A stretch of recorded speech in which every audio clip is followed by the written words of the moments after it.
This is going to be a practical session. Basically, I'm not going to go into the controversies behind the kind of methods that you use. And the methods that I'm going to discuss are basically methods that are reasonably well established. I'm not going to go into other atypical methods which are not generally acceptable. The primary goals are going to be describe the rational methodology and the limitations of echo assessment of preload. And in this, we probably can recognize that you can do it in three ways. One, we can use the echo and the ultrasound to replicate the traditional measures. Okay, I'm not going to go into the controversy of whether the CVP or the RAP is a good pressure to measure, but the fact is you can get an echocardiographic equivalent is basically what I'm going to talk about. The second issue is related to measurements of stroke volume and the way in which they will refine the way in which you can look at dynamic responses to volume responsiveness. And the third is the existence of certain methods which are unique to the echo. You can't look at IVC or SVC collapse by any other method other than the echo, and they do have a certain amount of value in the assessment of preload in these patients. Again, remember when we're talking about echo, there are various levels of training, and for anybody to achieve a certain level of competence as far as Doppler is concerned, you need to have a lot of time in terms of training. And it's our belief, at least, that the basic aspects of echocardiography that one should be familiar with and can use very effectively would be what is considered the lower part of the pyramid. And in this, one of the things that we can definitely teach most people almost by very short exposure is how to measure inferior vena cava dimensions and its variability. And that will be the primary focus of the initial part of this lecture. Okay, so what is the logic? Okay.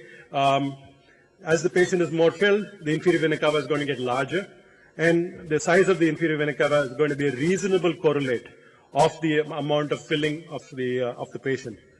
Okay, and the methodology is very, very simple. Basically, you put a subcostal transducer directed towards the right shoulder, and once you do that right shoulder evaluation, you can see a classic view of where you can see the IVC and a whole lot of tributaries coming into it.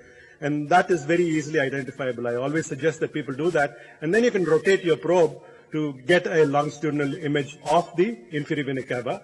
And the ideal point of positioning of your probe when you're trying to measure anything is just distal to the point where the hepatic vein joins the inferior vena cava, as clearly demonstrated over here. So put in an M-mode probe around that point, and you can measure the dimensions of the inferior vena cava. There's a very reasonable correlation between the IVC size and a measured right atrial pressure. But unfortunately, this alone is not a very good correlate. It has a very poor discrimination in terms of telling you whether the right atrial pressure is greater than 10 or less than 10. And that's the kind of crudeness that you would get with this kind of a measure. So can we add some refinement to this measure? Yes, we can use another kind of a simple idea that if an inferior vena cava is relatively underfilled, okay, and when the patient takes a spontaneous breath, the pushing down of the diaphragm into the abdomen creates an increased intra-abdominal pressure, and that with a spontaneous breath will actually cause a collapse of the IVC. The less filled it is, the more the collapse is going to be, and this should be a reasonable indicator of the extent of underfilling of the vessel. So you do exactly the same thing, put in an M mode, and look at what happens during the respiratory variation. As you see in the lower picture, there's a significant amount of collapse between in the respiratory cycle, implying that the filling is at a little lower pressure. You have to remember that much of these studies that have been done on this are on people who are breathing spontaneously and relaxedly. They are not necessarily people in distress. And we have to be very, very careful that in a patient who is in acute shock, who's got respiratory distress, this may not be an absolutely accurate method of judging the IVC pressures. But anyway, broadly, we can calculate what is called a collapsibility index, which is the difference between the sizes during expiration and inspiration over the maximal diameter. And there is a reasonable correlation between this and the development of right atrial pressures.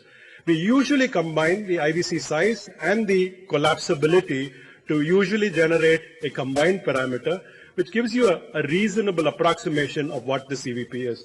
Really, any more accurate indication of the CVP is probably going to be relatively irrelevant. For me, if I saw an IVC that is less than 15 millimeters in terms of its diameter and is showing me a reasonable amount of collapse, I would be very happy to resuscitate the patient with a moderate amount of fluids because it clearly implies that the patient is hypovolemic. We have to remember that, like the CVP, this kind of IVC variation and IVC size is going to be relatively inaccurate for judging fluid responsiveness. That has already been said. The CVP is a useless indicator of fluid responsiveness.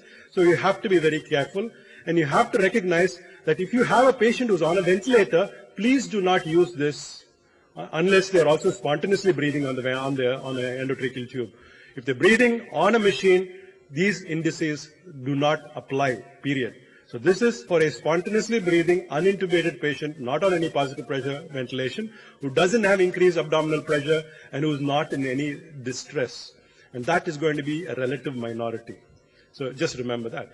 But more typically, when we use the echo, we go to the same principles. I think that was already expounded by Shirish Prayag a little earlier, that we should understand that what we are doing with the preload manipulation is not trying to see how much the preload changes, which is what a measurement of CVP does, but how much this change in the CVP or the preload is affecting your stroke volume.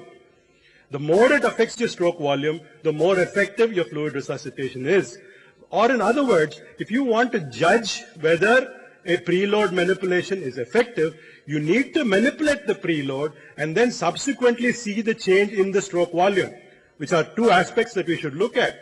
So how do we do this change in preload? We can do a fluid challenge, but it is dangerous. We might kill the patient from a pulmonary edema.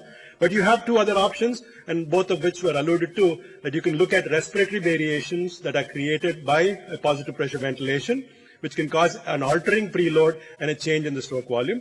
Or more simplistically, in the majority of patients, irrespective of whether they're on a ventilator or off a ventilator, whether they have any other preconditions, by raising their lower extremity to give them an internal transfusion, an auto transfusion that will allow them, by the straight leg raising, to judge whether they will have a fluid responsiveness.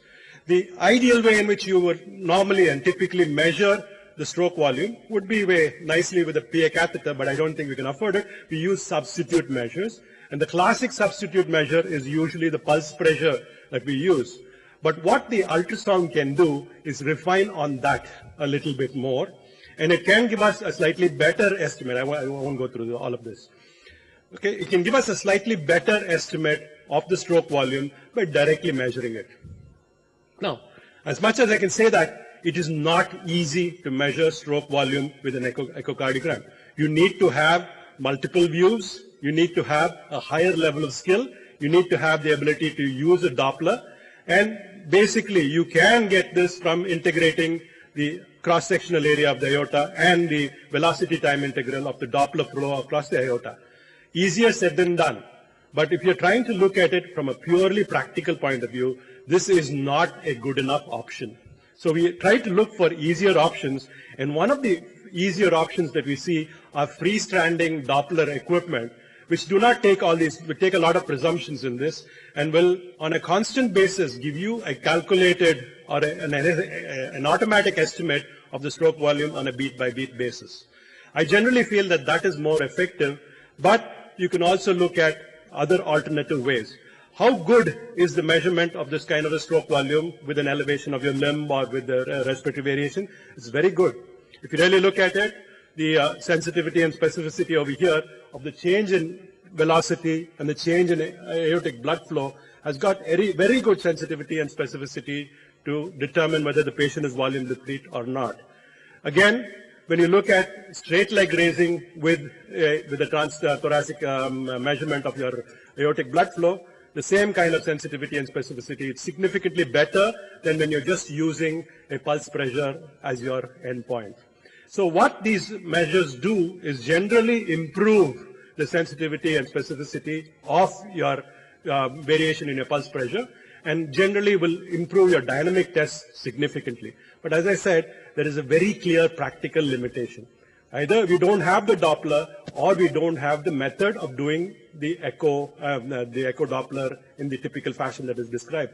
And there is one suggestion that you could use a simple alternative, and that is to do a brachial artery Doppler and look at the velocity of flow with these kinds of maneuvers. Though it has been tested only under conditions where respiratory variation with positive pressure ventilation has been tested and has shown a very reasonable correlation, I would say that I would also use it under these circumstances where I lift somebody's leg and then see what the velocity changes in terms of the brachial artery Doppler to give you an assessment of whether the patient is volume deplete or not. So that is another option that you can use. What about unique indices? There are a couple of unique indices, and obviously this requires a little bit more specialized equipment. The simple answer is, if a patient is volume deplete and they are on positive pressure ventilation, the large veins in the thorax will collapse during the positive pressure ventilation, and that is very well demonstrated. It's going to be correlated with the extent of underfilling of the patient. If they collapse, they're more likely to be underfilled. If they're not going to collapse, it's going to be suggestive that the patient is reasonably adequately loaded. So an SVC collapsibility that can be judged by a transesophageal echo is another methodology that has always been suggested. And this methodology also has extremely good discrimination between the patients who will show you a response to fluid loading and individuals who will not show you. So if you saw an SVC variability of approximately 35%, you will see patients with less than 35% will have no volume responsiveness. If they're greater than 35%, they'll almost invariably be very volume responsive. Now, these are the kind of issues that we can also look at from the IVC point of view. I already said that IVC, you can look at it during spontaneous respiration, but what about somebody on a positive pressure ventilation? You would expect that the movements would be different. With the positive pressure ventilation, you would expect that the IVC would distend out, and you can calculate a distensibility index, and that again has a very reasonable prediction. So what this does is, I generally ignore these last two methods. I focus a lot more on the basic measurement of my CVP, and I will use the Doppler methods basically to augment my dynamic assessments of most of these patients. But to me, the most important thing that we should recognize, and this has already been spoken about by all the other speakers, is we shouldn't be overloading these patients with large amounts of fluid. Just because somebody is volume responsive, it does not mean that they need fluid. And it is also equally important to recognize that if you give too much fluid, the potential that you can create acutely of pulmonary overload is something that is very significant. And traditionally, the argument would be that these kinds of measures will not give you that kind of a limit. But recently, what we have also recognized is if we can do a simple thing like a lung ultrasound, which can be again taught within a matter of 10 minutes to make people differentiate between the two kinds of lungs that we see, it can be very easy for you to discriminate between who will need fluids and will tolerate it and who will need fluids and will not tolerate it.